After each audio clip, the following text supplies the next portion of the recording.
3 of the most popular smartphone under 40,000 rupees. आज इनको comparison करेंगे और सब कुछ बताएंगे कौन सा अच्छा है कौन सा बुरा है। भाई देखिए ऐसे वीडियोस हम लेके आते हैं हमारे चैनल पर। पहले दो कंपैरिजन करते थे, अब ट्रिपल भी स्टार्ट कर दिया है। इसके पहले हमने बढ़िया कॉम्पैक्ट फोन्स के वीडियोस बनाए थे, तीनों फोन्स को कंपेयर किया था, जाके जरूर से देखना।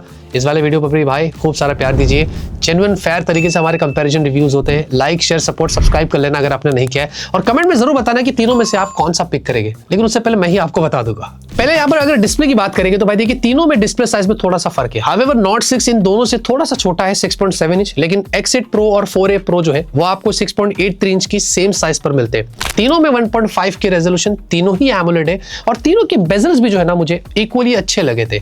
बस एक चीज है कि तीनों में LTPS है, तीनों में ही आपको LTPO नहीं मिलता है। हाँ, और हाँ, तीनों में अगर रिफ्रेश रेट की बात करें तो OnePlus Nord 6 165 तक चला जाता है, X8 Pro 120 हर्ट्ज और 4a Pro 144 हर्ट्ज पर है। लेकिन जनरली अगर आप डेली लाइफ में यूज करते हैं 120 पर ही कैप रहता है जब आप स्वाइप्स वगैरह करते हैं। ये हायर रिफ्रेश रेट का मतलब क्या होता है कि ये सर्टेन गेम्स होते हैं, कुछ ऐसे ऐप्स होते हैं जो उतना सपोर्ट देते हैं तो वो उतना चला जाता है। बाकी उसके अलावा Nord 6 में 1800 निट्स की हाई ब्राइटनेस मोड है, X8 Pro में 2000 है और 4a Pro में 1600 निट्स की है। ये हाई ब्राइटनेस मोड है, लेकिन पीक ब्राइटनेस तीनों में अच्छी है। Nord 6 में 3600 है, X8 Pro में 3500 है, और भाई 4a Pro में तो 5000 की है। तीनों में हमने जब आउटडोर में चेक किया मुझे तीनों अच्छे लगे, काफी विजिबल थे, डायरेक्ट सनलाइट में भी तीनों अच्छे काम कर लेते। बस ये है कि पोको X8 Pro थोड़ा सा दोनों से ना डल लग रहा था, बट जैसे ही पोको में हमने सनलाइट मोड ऑन किया तो वो दोनों से ब्राइट हो गया था। बाकी Nord 6 में क्रिस्टल गार्ड की प्रोटेक्शन दी है स्क्रीन के ऊपर, और बाकी X8 Pro और 4a Pro में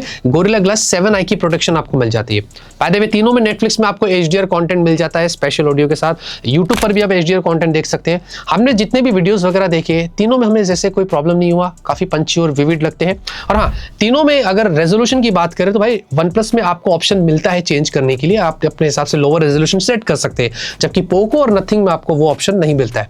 और एक और सबसे बड़ी चीज भाई तीनों में ही ना आपको 10 बिट डिस्प्ले नहीं है, वो मार्केटिंग की जाती है। जनरली हमने एक वेबसाइट के थ्रू चेक किया तो तीनों में ही 8 बिट की आपको डिस्प्ले देखने को मिलती है। बाकी एक और चीज ये भी है ना कि तीनों आपको फ्लैट डिस्प्ले के साथ आता है, तो मैंने आपको क्लियर बता दिया कि कौन कैसा और कौन कैसा नहीं है। बाकी तीनों में सॉफ्टवेयर के लिए कंप्लीट डिफरेंट इकोसिस्टम है। Nord 6 OxygenOS के साथ आता है, 16 पर है, ऑब्वियसली 4 साल के अपडेट्स आपको मिलते हैं। आपको पोको HyperOS 3 Android 16 यहाँ पर भी 4 साल के अपडेट्स, और 4a Pro NothingOS 4 पर आता है और यहाँ पर 3 साल के अपडेट्स मिलते हैं। जहाँ पर देखिए ब्लोटवेयर के लिए Nord 6 और पोको में मैंने थोड़े ज्यादा देखा था, नथिंग में थोड़े से कम थे, और लॉक स्क्रीन के ऊपर भी पोस्टर मैगजीन वगैरह ग्लांस ये Nord 6 और पोको में ही देखा मैंने, नथिंग में ये चीज नहीं थी। तो इस मामले में नथिंग का एक्सपीरियंस बेटर है, बट हाँ बाकी के दोनों फोन्स में फिर आपको सारी चीजें डिसेबल करनी पड़ेगी। लेकिन कॉल रिकॉर्डिंग के लिए नॉर्ड और पोको में आपको स्टॉक डायलर मिलता है तो कोई प्रॉब्लम नहीं। वहां पर नथिंग में गूगल डायलर है, थोड़ा बहुत बीप बीप के इश्यूज वहां पर आपको दिखाई देंगे। उसके अलावा दोस्तों जनरली तीनों फोन्स के अंदर हमने एज सच ऐसे कोई मेजर बग्स नहीं देखा है। नॉर्मली अच्छे जैसे परफॉर्म करना है वो कर रहे हैं, बट मेरे हिसाब से अगर मैं नंबरिंग करूं तो सबसे पहले मैं यहाँ पर OxygenOS 16 को रखता हूं, उसके बाद नथिंग आता है, NothingOS 4, और फाइनली HyperOS 3 आता है। बाकी बैटरी के लिए OnePlus और पोको में ना 9000 mAh सेम कैपेसिटी है। दोनों में चार्जर भी बॉक्स में आता है, एक में 80 वॉट है Nord 6 में और पोको वाले में 100 वॉट है।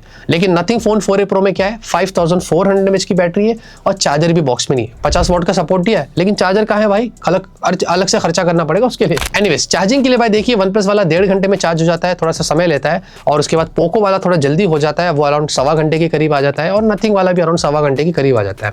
देखिए उसके अलावा बैटरी ड्रेन की बात करें, हमने बहुत सीवियर टेस्ट किया है तीनों के अंदर, दिन भर बहुत सारे टास्क किए हैं, जहां पर 12.5 घंटे के करीब हमें OnePlus में स्क्रीन ऑन टाइम मिला। उसके बाद भी काफी बैटरी रिमेनिंग थी।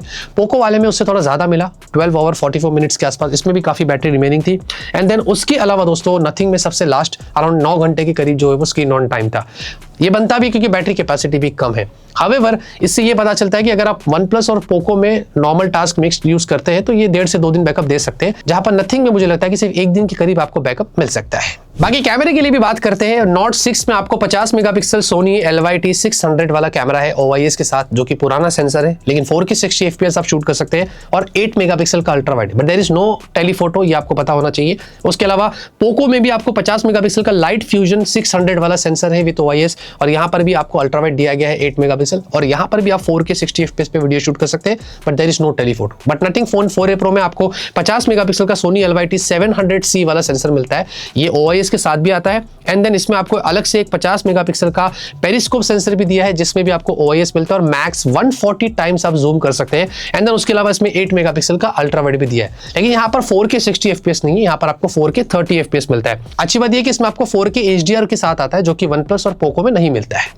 बाकी तीनों के अंदर अगर सेल्फी की बात करें तो OnePlus और नथिंग में सेम है 32 मेगापिक्सल की, लेकिन OnePlus वालों ने 4K 60 FPS दिया है सेल्फी में, नथिंग में आपको फुल HD ही मिलता है 60 FPS पे, उसके ऊपर नहीं जाता है। पोको वाले में आपको 20 मेगापिक्सल की सेल्फी है और यहाँ पर 4K नहीं है भाई, यहाँ पर भी आपको फुल HD 60 FPS मिलता है। बाकी अगर पिक्चर क्वालिटी की बात करें तो ह्यूमन पोर्ट्रेट में यहाँ पर मुझे नथिंग इनसे बेटर लगा था, थोड़ा सा बैलेंस था। पोको और OnePlus कहीं ना कहीं थोड़ा सा ब्राइट हो जाते हैं, और नथिंग में थोड़ा ज्यादा भी जूम मिलता है ना, 3 टाइम्स आपको जूम भी दिया गया अलग से। एंड देन उसके अलावा सनलाइट के अगेंस्ट भी हमने कुछ पोर्ट्रेट्स लिया था और इसमें नथिंग थोड़ा मुझे बेटर लगा था, एकदम सिनेमैटिक लग रहा था कंपेयर टू OnePlus के और पोको के। OnePlus थोड़ा सा फेड हो जाता है, पोको भी कुछ वैसे ही लगता है। कलर्स के लिए नथिंग मुझे यहाँ पर थोड़ा फिर से बैलेंस लगा था, काफी अच्छा काम किया गया है। और उसके अलावा OnePlus और पोको में थोड़ा सा एक्सपोजर के इश्यूज रहते हैं जो कहीं कहीं दिखाई देते हैं। जूम के लिए देखिए तीनों में फर्क है, वैसे 10x जूम आपको पोको में मिलता है, 20 टाइम्स OnePlus में दिया गया और भाई उसमें तो 140 टाइम चला जाता है। फिर भी हमने तीनों के 10x निकाले थे, इसमें साफ दिख रहा है कि नथिंग की ऑप्टिमाइजेशन यहाँ पर थोड़ी सी बेटर थी, वो यहाँ पर आप देख सकते हैं। 20 टाइम्स में भी हमने OnePlus से भी कंपेयर किया था नथिंग को, उसमें भी नथिंग यहाँ पर काफी अच्छा निकल कर आया था। वीडियो बुके जो है दोस्तों वो आपको यहाँ पर पोको और OnePlus में मिल जाता है, अगर आपको निकालना है रियर सेल्फी में आप वो निकाल सकते हैं, बट वो नथिंग में आपको नहीं मिलता है। वैसे ऑटो फोकसिंग तीनों ही मुझे अच्छे लगे थे और तीनों ही काफी फास्ट थे।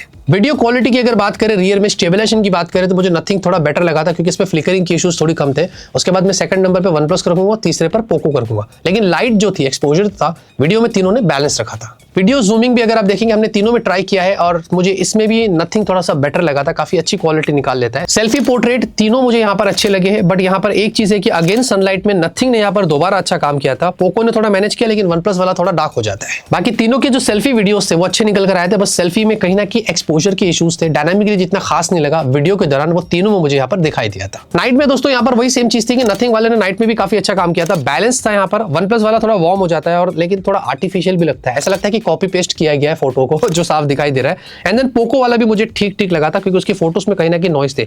बट एक चीज और भी है कि नथिंग में कहीं कहीं कलर शिफ्ट भी होता है, जब आप जूम फोटोज कंपेयर करते हैं ना, वो वहां पर साफ दिखाई देता है। और कुछ फोटोज में नथिंग में एज डिटेक्शन भी थोड़े से इश्यूज थे, रियर में, पोर्ट्रेट में, खास करके नाइट में। यहाँ पर पोको में भी थोड़े ब्लर इश्यूज भी मैंने नोटिस किया था। बाकी फ्लैर्स मुझे यहाँ पर नथिंग और OnePlus के अच्छे लगे थे, पोको वाला इतना खास नहीं था।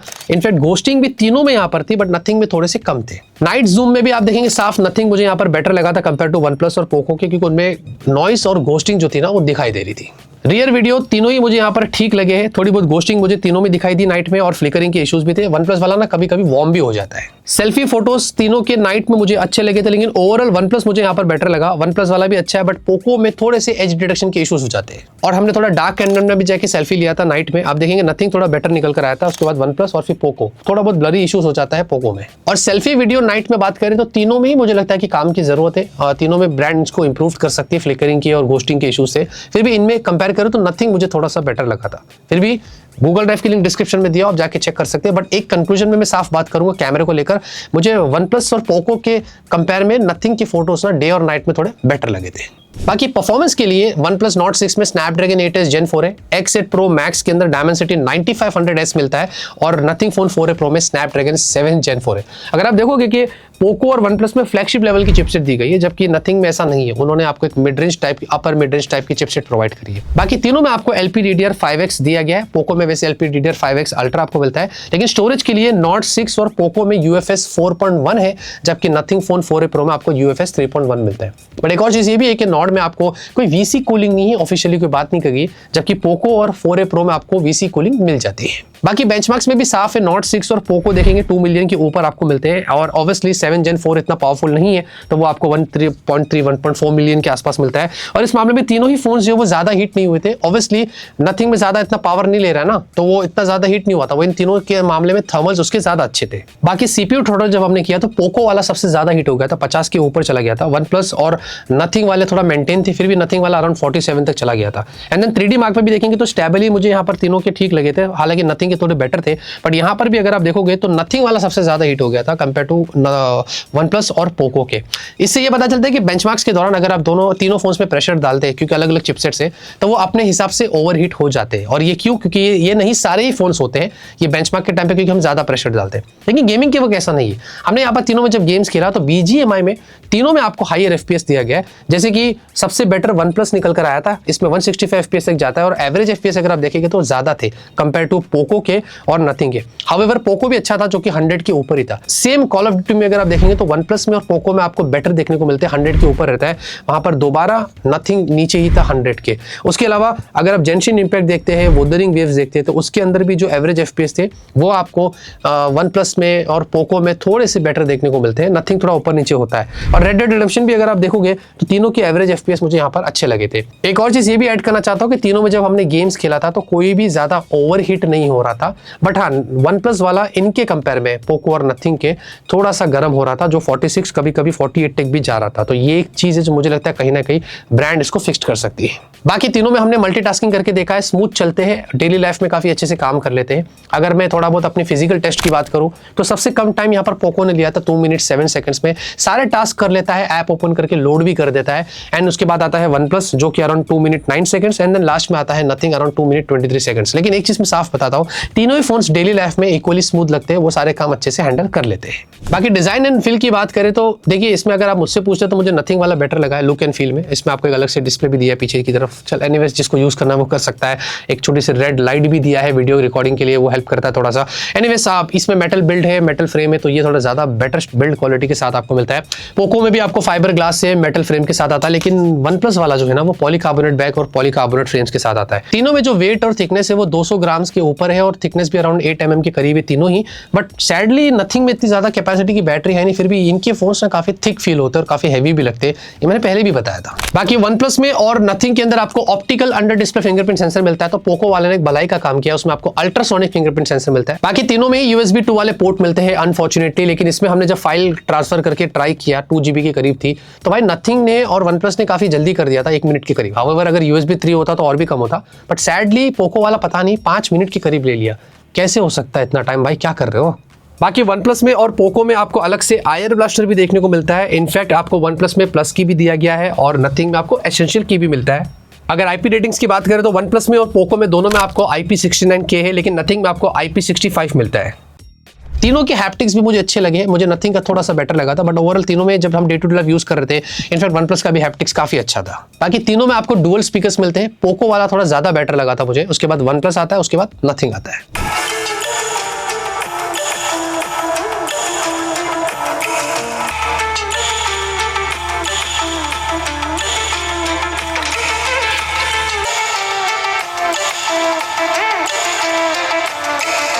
बाकी तीनों में ही आप डुअल सिम लगा सकते हैं, हाइब्रिड स्लॉट नहीं है, बट इसमें आपको पोको में ही सिर्फ ई सिम दिया है अलग से, नथिंग और वन प्लस में आपको नहीं मिलता है। और तीनों में ही आपको डुअल माइक भी मिल जाता है। बाकी तीनों में आपको मल्टीपल 5G बैंड्स मिल जाते हैं, ये अच्छी चीज है। इनफैक्ट आपको वाईफाई 7 जो है वो वन प्लस और पोको में मिलता है, और ब्लूटूथ 6 भी वन प्लस और पोको में है, जबकि नथिंग के अंदर वाईफाई 6 है और उसके अलावा ब्लूटूथ 5.4 है। बाकी तीनों में आपको NFC दिया गया है विच इज गुड, और सारे सेंसर्स आपको तीनों में मिल जाते हैं। तो भाई देखिए यहाँ पर मैंने सारी चीजें क्लियर कर दिया हो, कौन अच्छा है कौन बुरा है, किस किस सिनेरियोस में काफी अच्छे से टेस्टिंग करके आपको सब कुछ बता दिया है। अब आपको डिसाइड करना है कि आपको क्या लेना है क्या नहीं लेना। फिर भी मैं आपकी कंफ्यूजन थोड़ी और दूर कर देता हूं। देखिए तीनों में अगर मैं बात करता हूं सबकी अपनी अपनी खूबी की, तो देखिए वन प्लस में सॉफ्टवेयर, बैटरी और ऑब्वियसली वहां पर आपको परफॉर्मेंस, ये 3 चीज आपको अच्छी देखने को मिलती है।